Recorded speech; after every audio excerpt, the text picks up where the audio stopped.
우리 하나님께서 큰 은혜 주시기를 원합니다. 광주 동명교회를 섬기는 이상하게 복이 많은 이상복 목사입니다. 그러나 저는 가운데 서로 상자를 씁니다. 서로 복되기를 바랍니다. 가장 귀한 일, 아름다운 일, 감사한 일, 오늘 선교사 파송식인 줄 믿습니다. 왜냐하면 우리가 복음을 받았기 때문에 교회가 시작됐습니다. 또 하나님께서는 교회를 통해서 또 다른 나라에 복음 전하기를 원하시고 그곳에 또 교회를 세우십니다. 그렇게 해서 모든 나라 모든 민족이 복음 받고 하나님 섬기는 나라가 되기를 하나님은 원하십니다. 이 귀한 사역, 이 선교의 가장 중요한 건 역시 복음입니다. 우리는 한국 교회를 전하는 것이 아닙니다. 간혹 보면은 한국 교회의 스타일, 그게 아니에요. 예수 그리스도를 전합니다. 아프리카의 어떤 선교사님이, 미국 선교사님이 아프리카에서 다 열심히 선교를 하시는데, 이분은 이 부활절만 되면은 미국에서는 이제 이스터 드레스라고 해가지고 최고의 옷을 입습니다. 주로 밝은 계통으로, 하여튼 어른 아이 할 것 없이 그냥 백인 흑인 할 것 없이 일반적으로 처치 드레스 혹은 썬데이 드레스, 주일 입고 가는 옷만도 깔끔하고 최고인데 부활주일에는 최고의 옷을 입는 그런 교회에서 이분이 생활하시다가 이제 선교지 가신 거예요. 그래서 교회도 세우고 아프리카 성도님들 많이 불러서 이제 하나님 은혜 주셔서 교회가 참 은혜 가운데 잘 성장해 갔는데, 이분들에게 본국 교회에 연락을 해서 이분들에게 이 이스터 드레스, 하얀 천을 좀 많이 보내주면 하얀 옷을 입히겠다고 그렇게 해서 많은 천이 왔습니다. 하여튼 몇 달 동안 선교사님, 사모님, 하여튼 몇몇 분들이 수고해가지고 교인들이 다 하얀 옷을 쫙 입었어요. 너무너무나 멋있죠. 근데 다 맨발이에요.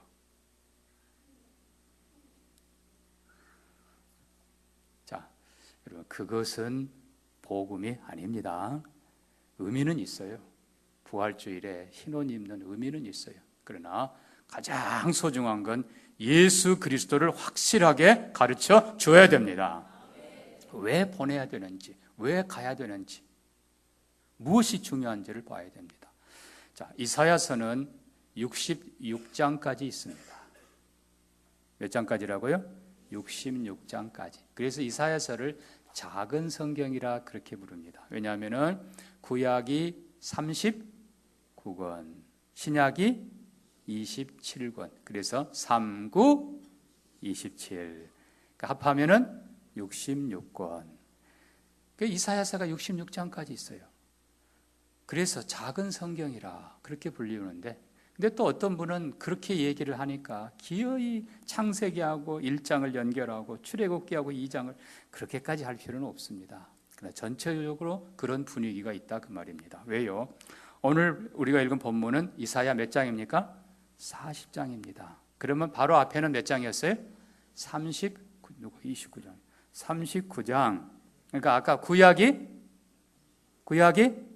39권. 실은 딱 그때 끝나는 거예요. 그리고 39장의 메시지는요, 이스라엘이 바벨론에 망하리라. 그리고 바벨론의 왕족들이 환관으로 팔려가리라. 그래서 불행의 메시지를 전하고 있습니다. 비극의 메시지를 전하고 있어요. 그러나 40장, 자 이제 40장으로는 신약으로 들어오는 것 같아요. 40장에 완전히 내용이 바뀝니다. 40장 1절에 너희는 위로하라, 내 백성을 위로하라. 하나님의 위로의 메시지가 펼쳐집니다. 소망의 메시지, 감사와 축복의 메시지가 펼쳐집니다. 그런데 어떤 사람들은 또 이 이상한 신학자들은 이사야 40장부터는 이게 완전히 분위기가 바뀌고 그전에는 어둠이었는데 갑자기 빛이 촥 비쳐나고 막 이렇게 하니까 딴 사람이 썼다는 거예요. 제2 이사야가 썼다. 그러다가 또 저 뒤에 가면은 이사야 53장이 정말 귀한 말씀이 나오는데 메시아의 고난받는 모습이 나옵니다. 그가 찔림은 우리의 허물을 인하며 그가 상함은 우리의 죄악을 인함이라. 메시아의 그 고난받는 모습이 너무나 상세하게 나오니까 몇몇 사람들이 또 하는 말이, 이거는 안 보고는 못 쓰는 글이다, 직접 본 사람이 썼다, 그렇게 해가지고 또 제3 이사야, 제4 이사야. 근데 여러분, 예수님 당시에 감춰놨던, 항아리에 넣어놨던 성경책이, 두루마리 성경책이요, 발굴이 됐습니다. 벌써 이제 하여튼 몇십 년 돼가네요. 근 100년 이제 돼가요. 발굴이 됐는데, 예수님 당시, 또 어떤 거는 예수님 이전에 썼던, 기록해놨던, 그리고 보관했던 책들인데, 이사야서 66장까지가 다 발견이 됐습니다. 제2 이사야 맞아요, 틀려요? 아니에요. 3 이사야? 아니에요. 하나님이 하신 것입니다. 근데 또 신기한 건 이사야는 또 이렇게 막 쪼개놔요. 1 이사야, 2 이사야, 3 이사야. 그런데 여러분, 시편을 보면요, 여러분 잘 안 들어요. 시편 23편은 여호와는 나의 목자시니. 근데 그 바로 앞에가 시편 22편이 나옵니다. 나의 하나님 어찌하여 나를 버리시나이까. 엘리 엘리 라마 사박다니. 그러면서 시편 22편은 이사야 53편보다 더 자세하게 고난받는 십자가의 예수님을 묘사하고 있습니다. 근데 그 제목이 다윗의 시 이렇게 되어 있어요. 근데 이 신신학자들이, 자유주의 신학자들이, 아까 이사야는 2 이사야, 3 이사야 막 이렇게 쪼개던 사람들이, 이건 안 보고는 못 쓴다 이렇게 했던 사람들이 시편 22편에는 입을 딱 다물어요. 제목이 뭘로 되어 있어요? 누구라고 되어 있다고요? 다윗의 시 그렇게 되어 있어요. 그러면 제2 다윗이게, 3 다윗이게? 거기는 아무 말도 못하고 있어요. 사랑하는 성도 여러분, 성경은 하나님의 말씀입니다. 역사적으로 사실입니다. 우리가 말씀을 바로 받는 것이 중요합니다. 자, 우리는 오늘 본문을 조금 자세하게, 오늘 제가 크게 2가지로 말씀드리려고 합니다. 왜 사실편이 중요한가? 메시아, 장차올 메시아에 대해서 이사야는 예언하고 있는데, 실은 앞으로 가면 이사야 7장에서도 메시아를 예언합니다. 보라, 처녀가 잉태하여 아들을 낳을 것이요 그 이름을 임마누엘이라 하리라. 9장에 가면 또 장차올 메시아를 이제 싹이 날 정도로 이렇게 다 예언을 합니다. 이사야 9장 가면요, 한 아기가 낳고 한 아들을 우리에게 주신 바 되었는데 그 이름은 기묘자라, 모사라, 전능한 하나님이라, 영존하신 아버지라, 평강의 왕이라 할 것이라. 여러분, 메시아에 대한 예언이 나올 때마다 2 이사야, 3 이사야, 그런 말이 안 됩니다. 이사야가 비록 쓰긴 했지만 하나님이 장차 올 메시아에 대해서 너무나 정확하고 자세하게 가르쳐 주신 것입니다. 자, 그러면 우리가 다시 이사야 40장으로 가서 왜 메시아를 기다려야 되는가? 도대체 그분은 누구인가? 구약이 말하는 메시아, 특별히 선지서는요, 그 전에 있는 모든 서신서들은 그냥 역사의 기록이고 과거에 대한 기록이었어요. 그러나 이사야서부터는 방향을 완전히 돌려서 미래를 내다봅니다. 메시아가 오신다. 그의 나라가 펼쳐진다. 그 이사야서는 아까 제가 9장 말씀했지요. 근데 바로 11장 넘어가면요, 메시아의 나라가 펼쳐집니다. 사자가 풀을 먹을 것이고 어린아이가 독사의 굴에 손을 넣어도 물지 않는 평화의 나라가 올 것이라.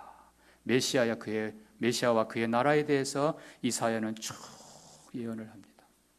그리고 다니엘서에서 이 예언이 더 완전하게 드러납니다. 그래서 선지서가 중요한 건 장차올 메시아를 가르쳐주는 부분인데, 자, 이사야서 전체 중에서 오늘 본문이 메시아가 누구인가에 대해서 가장 정확하게 분명하게 가르쳐주고 있기 때문에 우리는 이사야 40장을 보면서 왜 우리가 메시아를 기다려야 되고, 구약 성도들은 올 메시아를 기다렸습니다. 우리도 다시 오실 메시아를 기다립니다. 우리도 똑같아요. 왜 우리가 전해야 되는가? 예수가 누구이기에, 오늘 선교사님뿐만 아니라 우리 모두가 다 예수가 누구인가를 정확하게 알고 그 예수를 바로 믿고 그 예수를 바로 전하는 우리가 되기를 바랍니다. 자, 1절부터 2절에서는 메시아, 장차올 메시아의 첫 번째 모습이 등장합니다. 위로하라, 내 백성을 위로하라. 너희는 예루살렘의 마음에 닿도록 그것에게 외치라. 그 노역의 때가 끝났고 그 죄악이 사함을 받았느니라. 그의 모든 죄로 말미암아 여호와의 손에서 벌을 배나 받았느니라. 왜 메시아가 중요한가? 그분은 도대체 누구인가? 예루살렘의 모든 반역과 죄악과 예루살렘의 모든 것들이 완전히 용서해주는 그분이 바로 메시아십니다. 장차올 메시아가 누군가? 그분은 예루살렘의 이스라엘의 죄뿐만 아니라 뒤에 보니까 벌을 배나 받았다고 그랬어요. 어떤 학자는 배라는 말은 충만하게 과거죄, 현재죄, 미래죄라고 얘기합니다만 아니에요. 이스라엘의 죄만이 아니라 참 이스라엘, 이방인인 우리들, 원래는 유대인이 아니지만 이스라엘 백성이 아니지만 예수 안에 들어올 모든 백성을 위한 죄가 사해진다는 사실입니다. 메시아가 왜 중요한가? 그분이 십자가 위에서 흠없는 자신의 그 몸을 들이시고 흠없는 그 피, 보혈의 피로 우리의 모든 죄악을 사하시고 하나님의 손에 올려드려서 이스라엘뿐만 아니라 이방인 둘이에요. 이스라엘, 이방인 둘을 다 속죄하고 영원히 하나님 백성으로 만드는 사역을 감당할 분이라는 사실입니다. 그래서 이사야서 뒤에 보면 또 다니엘서 보면은 그날에 우리의 죄악을 씻는 샘이 터져 나올 것이고 메시아의 죽으심을 표현하는 거예요. 메시아가 죽으실 때에 성전의 성소와 지성소의 휘장이 위로부터 아래까지 둘러 찢어졌습니다. 하나님께로 그전에는 마음대로 갈 수 없었어요. 그러나 이제는 히브리서 말씀대로 새롭고 산 길이 열렸습니다. 그래서 메시아가 누군가? 이스라엘의 죄악 그리고 영적 이스라엘, 오늘 우리를 포함해서 앞으로 하나님을 알게 되고 구원받게 될 하나님의 모든 백성을 위한 죄가 영원히 사해진다. 그분이 오신다. 그분을 바라보라. 아멘. 그래서 왜 우리가 메시아를 기다리는가? 우리의 죄와 허물이 완전히 해결되는 그 길이기 때문에 그렇습니다. 예수는 대제사장이시고 예수는 그 몸 자체가 영원한 속죄 제물이셔서 이스라엘뿐만 아니라 모든 이방인 누구든지 예수 그리스도 앞에 와서 하나님 제가 죄인입니다. 나는 예수 그리스도를 고백하고 필요로 하는 사람입니다. 예수를 믿는 모든 자들에게 속죄를 주시는, 그리고 하나님과 원수되었던 걸 완전히 바꾸시고 천국 백성으로 만드시고 죄인을 의인되게 하시고 지옥 백성을 천국 백성으로 만드시는 유일한 길이기 때문에 오직 예수를 전해야 되는 것입니다. 다른 이름 없습니다. 아멘. 마리아 아니에요. 가톨릭이 마리아를 얼마나 높였는지 누가복음 11장에 보면 그런 말씀이 나옵니다. 어떤 여인이 복음 말씀 전하는 예수님을 향해서 당신을 뵌 태와 당신을 먹인 젖이 복이 있나이다. 그러니까 그 구절 그대로만 보고 뵌 태와 먹인 젖이 누구예요? 마리아잖아요. 마리아가 복이 있다. 그건 얼마나 바보스러운 표현입니까? 마리아 때문에 예수님 복된 것이 아니라 예수님 때문에 마리아가 복된 것입니다. 그렇다면 역으로 예수가 그 마음에 있는 자들은 다 복된 사람입니다. 반대로 예수가 그 안에 없는 사람은 다 불행한 사람이에요. 이 땅에서 아무리 잘나고 아무리 잘 먹고 산다 하더라도 지옥 백성이기 때문에 그래요. 그 죄를 아무도 감당할 수가 없어요. 예수가 복입니다.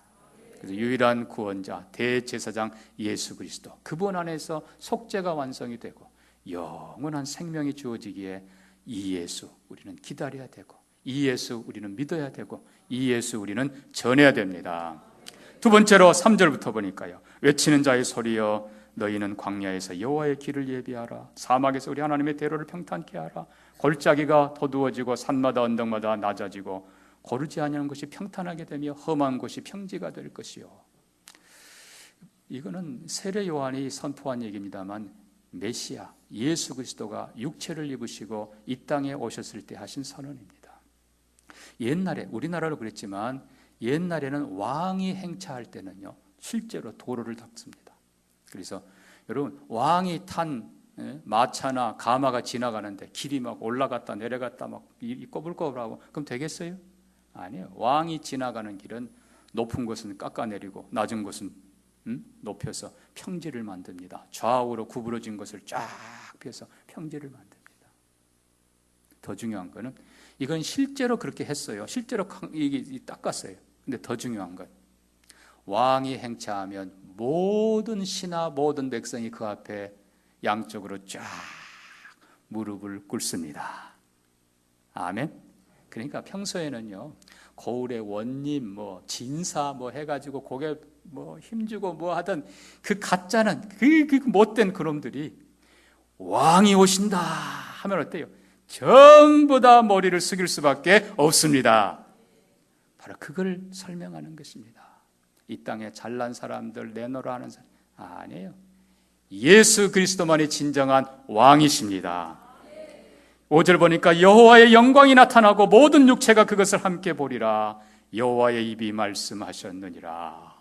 메시아가 우리와 똑같은 몸을 가지셨지만 비록 남루한 옷을 입은 것 같지만 왕이 오신다. 만왕의 왕이 오신다. 여러분 진정한 통치자는 바로 그분이십니다. 예수 그리스도 그분이세요. 이 땅에 가장 의로운 분, 이 땅에 가장 지혜로운 분, 이 땅에 가장 선한 분, 그분이 다스리는 나라가 하나님의 나라이고 우리는 그분을 선포하는 것입니다.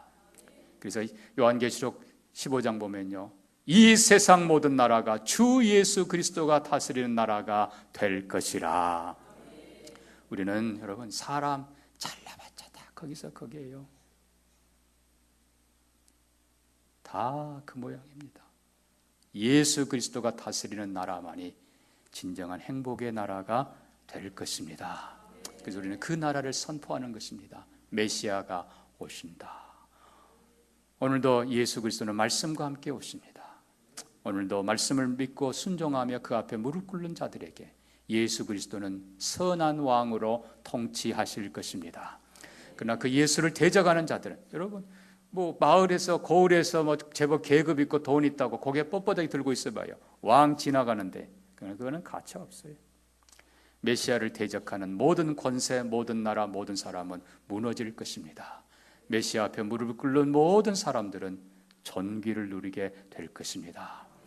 하나님의 평강, 예수님의 평강을 누리게 될 것입니다. 그래서 3절에서 5절은 왕이 오신다. 6절부터 8절입니다.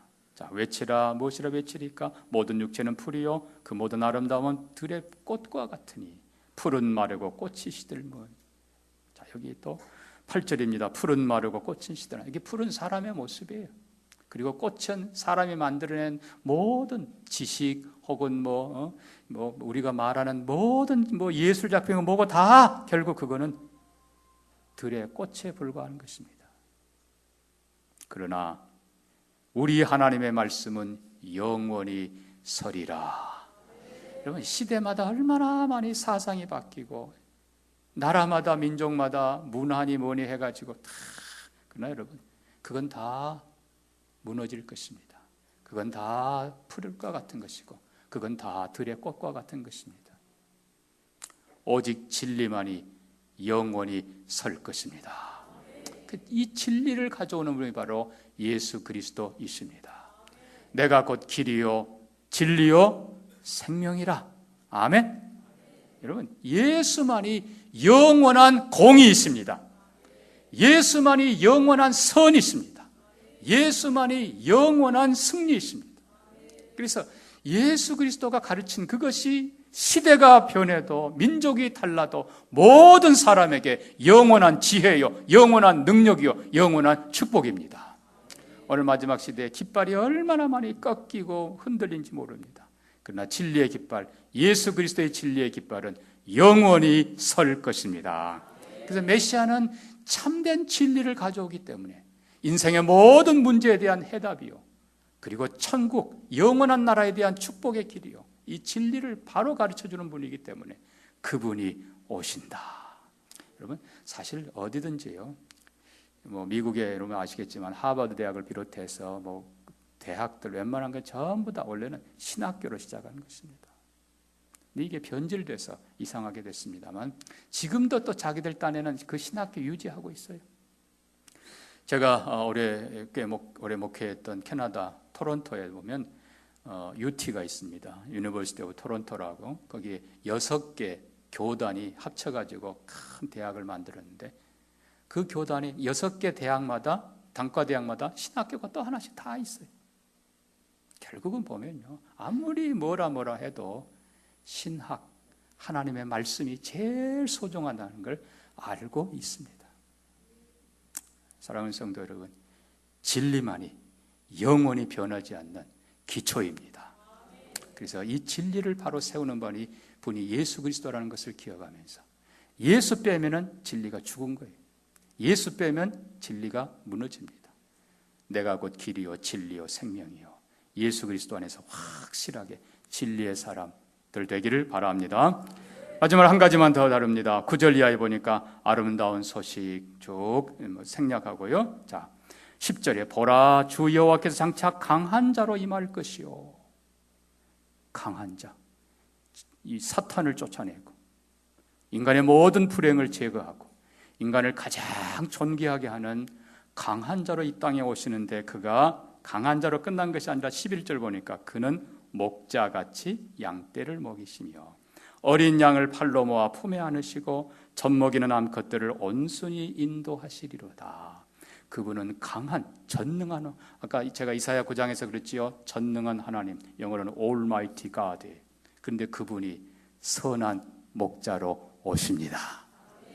그래서 그분이, 전능한 그분이 그 강한 팔이지만 어린 양을 품에 안으시고 젖먹이는 양들, 여러분 여기 젖먹이는 이 암컷들 얼마나 이게 힘든 시기인지 모릅니다. 그것들을 온순하게 인도하시리라. 사랑하는 성도들을 구원받은 그 성도들을 버린 것이 아니라 말씀으로 양육하고 영원한 나라 갈 때까지 이끌어 주시는 선한 목자이십니다. 예수가 누구인가? 왜 우리가 예수를 믿어야 되는가? 그분은 우리의 모든 죄를 사하시는 대제사장, 영원한 속죄 제물이 되신 분이시다. 왜 우리가 예수를 믿어야 되는가? 그분이 통치하셔야 된다. 그분이 진정한 왕이시다. 왜 우리가 그분을 믿어야 되는가? 그분이 영원한 진리이기 때문이다. 우리가 왜 그분을 사랑하고 기다려야 되는가? 그분은 강한 팔을 가졌지만 우리의 선한 목자가 되신 분이시다. 나는 선한 목자라. 자, 사랑하는 성도 여러분, 오늘 말씀을 우리가 우리 자신에게 적용하면서 먼저 우리 선교사님 기억하면서 구원의 소식, 유일한 이 소식, 예수 외에는 죄사함이 없습니다. 이 죄사함의 예수 그리스도를 자 1절 보면요, 위로하라 했고 2절은 마음에 닿도록 하라 그렇게 했습니다. 옛날 성경은 다정히 말하고 이렇게 돼 있어요. 사실 이 죄 용서는요, 마음 열어야 돼요. 회개해야 돼요. 그냥 막 외쳐가지고는 안 돼요. 여러분과 우리 선교사님 특별히 기억하면서 사람의 마음에 맞도록 위로하고 마음을 만져주고 좋은 관계 속에서 그 사람 마음을 열게 해서 예수 그리스도를 영접하고 영원히 속죄받는 이 길을 꼭 전해주시기를 바랍니다. 또 하나는요, 그러니까 하나는 정말 다정하게 이렇게, 그러나 또 하나는 외치라 그랬어요. 생명 걸고 외치라. 이것이 진리다. 그분이 왕이시다. 다 함대한 외침이 있기를 바랍니다. 그리고 마지막 세 번째는 목자 같은 삶이 사역이 있기를 바랍니다. 먼저 자신이 선한 목자이신 예수님의 인도함을 받기를 바라고요. 그 예수님 인도함 따라서 또 다른 양떼들을 천국의 길로 인도하는 선한 목자 되시기를 부탁합니다. 그래서 메시아, 우리가 믿는 예수님 다시 한번 확실하게 하고 이 예수님을 필요로 하는 또 다른 백성들에게 우리 선교사님 통해서 죄사함이 이루어지고 예수 그리스도의 왕됨이 선포되고 예수 그리스도의 진리가 그 안에 심어지고 그리고 선한 목자가 그들도 인도하는 축복이 있기를 기도하며 협력하며 그렇게 살아가는 여러분 되기를 축복합니다. 기도합니다.